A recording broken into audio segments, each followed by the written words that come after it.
ఇక Sagar dam రిపేర్లపై AP తొండాటనంట. అప్పుడు అడ్డుకొని ఇప్పుడు నిందలు. ఆనాడు తెలంగాణ మరమ్మతులు చేస్తామన్నా ఒప్పుకోలేదు. సగం ఆక్రమించుకొని తామే ఆపరేట్ చేసుకుంటున్నామని బోర్డుకు లేఖలు. రిపేర్లు సహా నిర్వహణ బాధ్యతలు ఏపీకి అప్పగించిన బోర్డు తీరా ఇప్పుడేమో తెలంగాణ రిపేర్లు చేస్తలేదంటూ బోర్డుకు ఏపీ లెటర్లు. దీనిపై తెలంగాణ వివరణ కోరిన కేఆర్ఎంబి కృష్ణా రివర్ బోర్డు తీరుపైన విమర్శలు అయితే వస్తున్నాయంట. అంటే ఇక్కడ ఏమైందంటే కృష్ణా బోర్డుకు ఏపీ వాళ్ళు లెటర్ పెట్టిరు.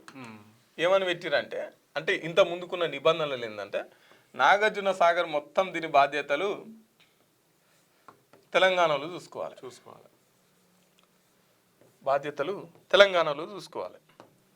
టీజీ శ్రీశైలం ఉంది కదా, శ్రీశైలం బాధ్యతలు ఏపీ వాళ్ళు చూసుకోవాలి.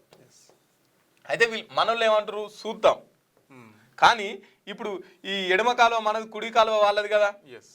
ఈ కాలువ దిక్కే మనోళ్ళని రానిత్తలేరట, ఈ కాలువ దిక్కు మనోళ్ళని అధికారులను రానిత్తలేరట, పోలీసు వాళ్ళని రానిత్తలేరట.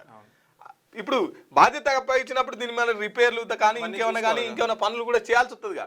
మొత్తం రానిత్తలేరట. మనం లాస్ట్ టైం ఎలక్షన్లలో చూసినాం, ఆంధ్ర నుంచి పోలీసు వాళ్ళు వచ్చి ఎంత దౌర్జన్యంగా అక్కడికి వెళ్ళిరో మనం అదంతా కూడా చూసినాం.